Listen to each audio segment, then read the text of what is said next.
Today, Anna will be talking about accountable AI in smart grid. So without further ado, let's welcome Anna. Anna. Thank you. So I hope you can see me screen sharing because Zoom is a little bit fuzzy here, but I hope it works fine. I will correct you there a little bit. DFG is a German research foundation, so it's a governmental company. And I will then proceed with my talk under these time constraints. As Professor Demir already nicely introduced us, our collaborate work between University of Passau and the Kabir University of Technology in Iran. And we've been looking at accountability challenges of AI and smart grid services. And I think that the previous speaker was amazingly making the point on the importance of AI and how it will penetrate even more. And I think we can just build on it and now look into different challenges in there. So good. So I'll start with a short introduction here, but I think this is pretty nicely and straightforward that where power systems are now as a subject to change from the traditional system to more distributed, decentralized, multimodal with all interfaces to the heat and gas. And therefore, there's increased complexity now being imposed. And of course, we require intelligent and time-efficient tools to provide decision-making, as in the previous talk was nicely already underlined. And smart grid services and AI-based smart grid services exactly the tools which one can introduce in this case, because they have mathematical tools for provide advanced classification, forecasting, optimization, and control techniques. And if we are looking forward to the e-energy conference next day, we'll see that more than 30% of the papers explicitly in the title and in the abstract showing that artificial intelligence based methods are actually applied to reach the goals in their research. So I think this is actually self-explainable here. In any case, we want to look at a little bit different facet of AI-based services in this talk, and we want to talk about accountability in the focus of infrastructure itself, and also in the focus of the people and end users of this whole system. And we want to directly address, first of all, how differently the services are distributed all over the system. As you can see now that load forecasting or the weather and generation forecasting is actually present in different voltage domains and by different stakeholders. And also the system control services such as state estimation, fault detection, or stability assessment are also widely introduced.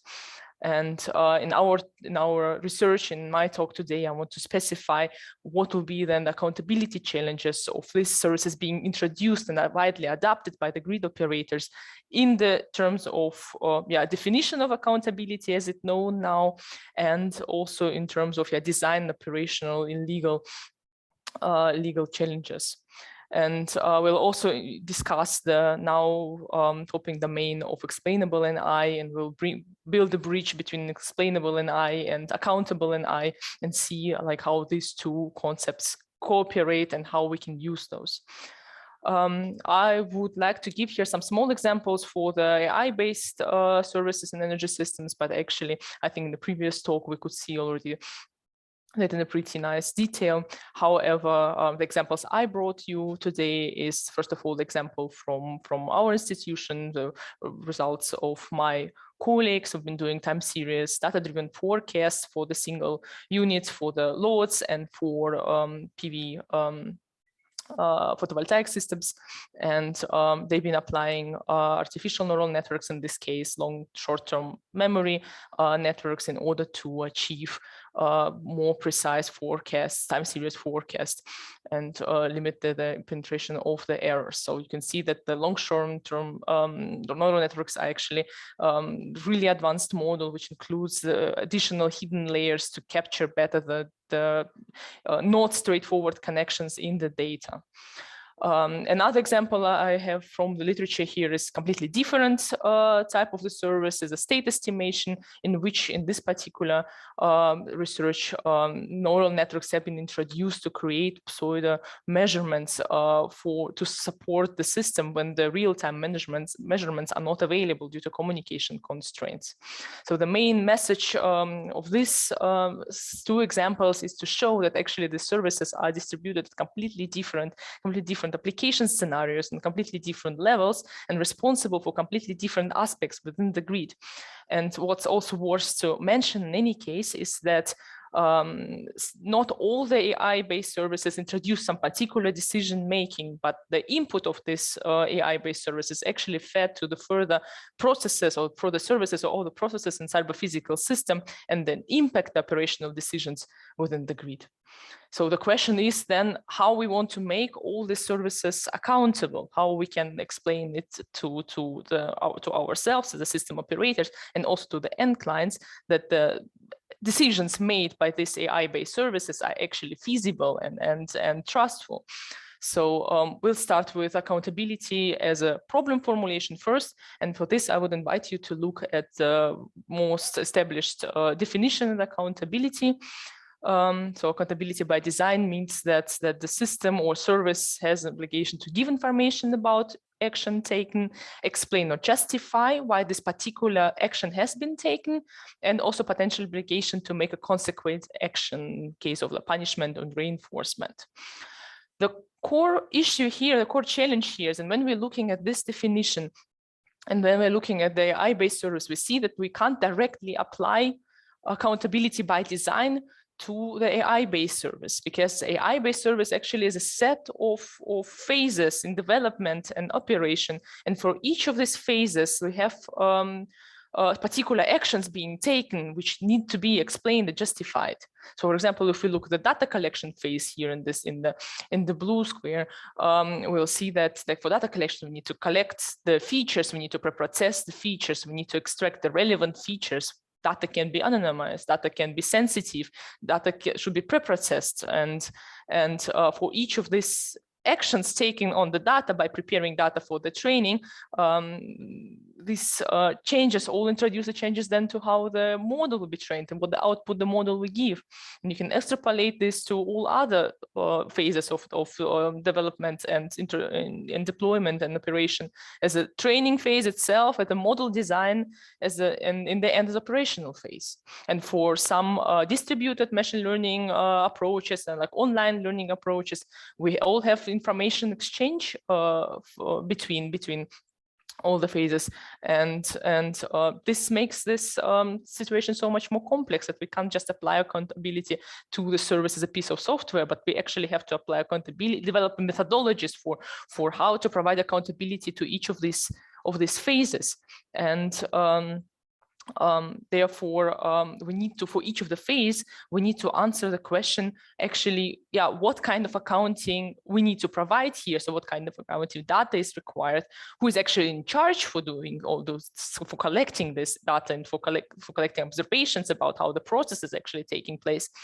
When this should be done, and like how actually long we have to store trail data of the training process or like operational decisions, and under which conditions or what kind of quality of data it is. But we will look further into this. One more thing to mention here is that apart from just complexity of development, deployment, operation process of AI-based services, we also have to understand that the models themselves, that we could see in the nice examples before, the model themselves introduce some nice complexity, and that's why, yeah, this concept of explainable AI was appearing pretty recently. So the idea is that actually AI model is a challenge in itself, and for advanced online self-adapting methods, yeah, we not necessarily always get deterministic results, and also for more basic pre-trained models, we not always can track like how actually we come up to this solution to this particular decision of the system. So that's why we need here explainability, so ability of the system to explain technical process of AI system and the related decision. And I'm citing here some established definition for explainability, but in this particular definition, they mention human decision. So it's both technical processes of AI system and the related human decision. But I think that nowadays in cyber physical systems, it's not necessarily human decision, but also decision of any kind of different process or service. And yeah, when they come up then to complex AI methods, then we need to somehow make them more transparent, make them more explainable also to the people. And yeah, there's an explainable AI. The main mission is then to treat AI model as a black box and try to see how actually we can track what is happening there. So if we can try it, like if we still have chance to look inside of the model, we can try to simplify it, so to come from the more advanced model to more deterministic model. And then if we still treat the AI as a black box, we can try to derive some like single case explanation by taking some fixed input and have some expected with high probability output. Or like we can show also relevance of some particular features in the feature space, or analyze the feature space and show that this particular features has impact on the result, and then play around this to prove this. And of course, visualization is one of the core aspects there as well, especially when it comes to the human machine interfaces. So you can see that if the system is more explainable, it means that it's probably more accountable. So accountability can specify requirements for explainability, so to which extent the model should be explainable. And this all sounds pretty nice until we are looking in the domain of the critical infrastructures. And the problem is that we are talking here about smart grid services, which are providing a forecast for the load, for the generation, and also for the system stability. And such services require, of course, high accuracy and reliability. And we're talking about explainable AI. So, for example, exchanging model with some more simple deterministic model. We're talking about the trading this accuracy of results of the more complex model towards explainability of more simplistic model. And the question is if this kind of trade feasible. Can we even allow ourselves to have such a trade in this case? So therefore, we have to understand that if accountability can enforce or like require explainability, then to which extent? And like if there is no explainability method which is fitting in the domain of the domain of critical infrastructures, then we have to go some other way here. And I think this is one of the also important things to research on in this whole research question. Let me also give you some nice examples on challenges from design perspective and from implementation perspective on providing accountability to AI-based services. So first of all, let's start with some example from the design. So we'll take example of distributed renewable generation and load prediction, and it had been shown recently in many researches that actually accuracy of prediction can be achieved if the data is collected at local level, and then there's some local model being trained, and then there's some global model which is actually managed oral system. So the federated learning was here in an AI methodology which was enabling such architecture. So the idea is to like keep the data, for example, all the loads or the generation at the particular feeder, to keep it within the feeder and set the local model on top, which will be trained only on this encapsulated data from this feeder, and then have like all other feeders also being as presented as some local models, and then they have some global model on top, which is only trained on the feedback from the local models. So this sounds, from the perspective of privacy, from the perspective of accountability, that so far from the first try sounds very nicely, because we have this local model, and like we can keep this local model nicely accountable because we actually know all the data under it, and there's not that much data because it's still kind of observable piece. And then we have this set of local models which are only exchanging some abstract local like model updates with a global model. However, the problem here is that actually in such methodologies, the impact of local models on the global models is not that simply to retrieve. So if there is any kind of not necessarily misuse, but rather also fault in the local model, that will impact the performance of the global model. And this is not possible yet to track on how actually, what particular local model in which regard impacted the performance of the global model. So yeah, there is discussion on what kind of solution can be introduced here, including the blockchain-based methods and further on, but it's still an open question. However, the system allows us to have this granularity at the local level, which is of course a little bit simplifying accountability for this particular setup. Another example, okay, this was about the design of the system. Another setup is about the operation of the AI-based service already being integrated inside of the system. So let's just look at the following example. Just imagine we have a AI-based service, any kind of prediction or any kind of forecasting-based service, and we treat it as a black box. And maybe we really set it up as any kind of Microsoft or any other tool, black box, like build together AI model. So we want to run it in our system, and it provides some output to our operational center. So based on the decisions or based on the forecast provided by this service, some particular decisions in the grid operation have been met. So the question is how we can understand that something went wrong at some point of time with this AI-based service. So the output of this AI-based service led system into disturbance due to some reasons. So we need to understand where to locate some nice monitoring points here in orange, for example, which will track exactly at which point of time some not expected behavior has been introduced. So we can put it our other pair before the AI-based service to check what kind of input the service has received. It was issue with the input, or we can look at the output of the service if there was like kind of, this lack of accuracy was the problem of the model. It's within the allowed bounds. And we can also see, okay, what actually did this inaccuracy bring to the grid? So actually how the grid reacted on this and how the solution was implemented, and like how detrimental the situation actually was in this particular moment. So we need to understand where to locate these points and what kind of data should this monitors collect. So data in terms of volume, quantity, quality, and resolution. And in general, when we're looking at such scenario, we are not sure that we yet can pick up the methodologies to actually collect this monitoring data or process it or learn from this monitoring data what particular incident has happened. So we can't provide accountability here. We can't explain what action has been taken and as a result of what to the system, like for us as a system maintainers and also for the end users in case this kind of instability brought us to the blackout state or to any other. And the more challenging is getting when we're looking actually that all these services are distributed over different grid domains, different voltage domains, and over different stakeholders, which can have different accountability requirements, goals, and also they are all different legal entities.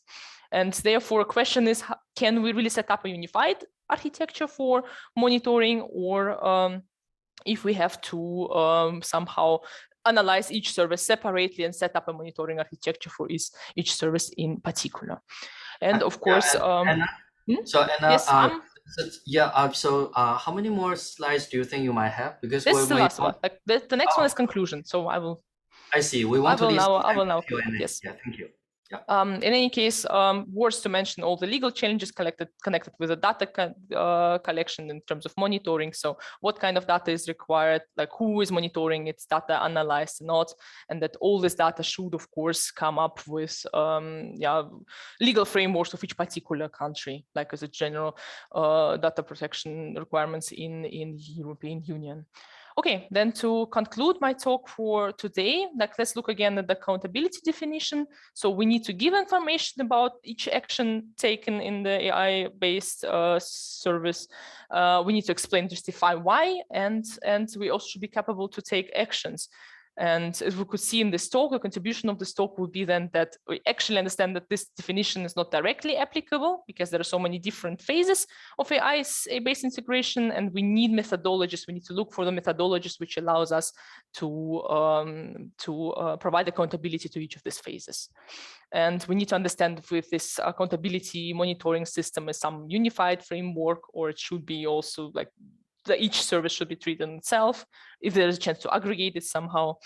And yeah, I've been also looking at the domain of explainable AI, and we think that actually explainable AI approach should be first tailored to the domain of the critical infrastructures, because we don't want to trade accuracy versus accountability. And as soon as there are some methods applicable, we can see how explainable AI can support accountability of the system.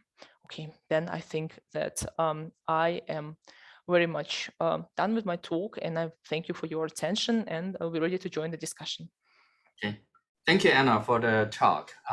Any questions? Any question from the audience? Maybe I can have one question. You're talking about this how to make AI accountable in smart grid, right? And I'm just curious, what are the unique challenge that you see for accountable AI in smart grid as compared to accountable AI in other problem domain like cloud computing or edge computing?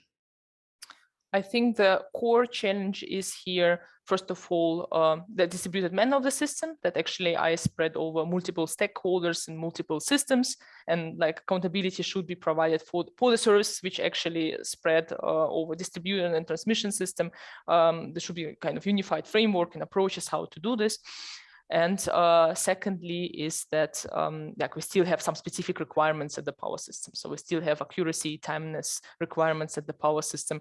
And yeah, we have also probably more data and more measurement data and more monitoring data from the power system based services. So this all should be then taken into consideration. Okay. Okay. Any other questions? Well, if no, let's thank the speaker, Anna. And then if you have a longer question, you could consider putting into the Slack channel that we have, and then our speaker can also do Q&A there. Okay. Okay. Thank you very much, Anna. And this will be the end of the first session.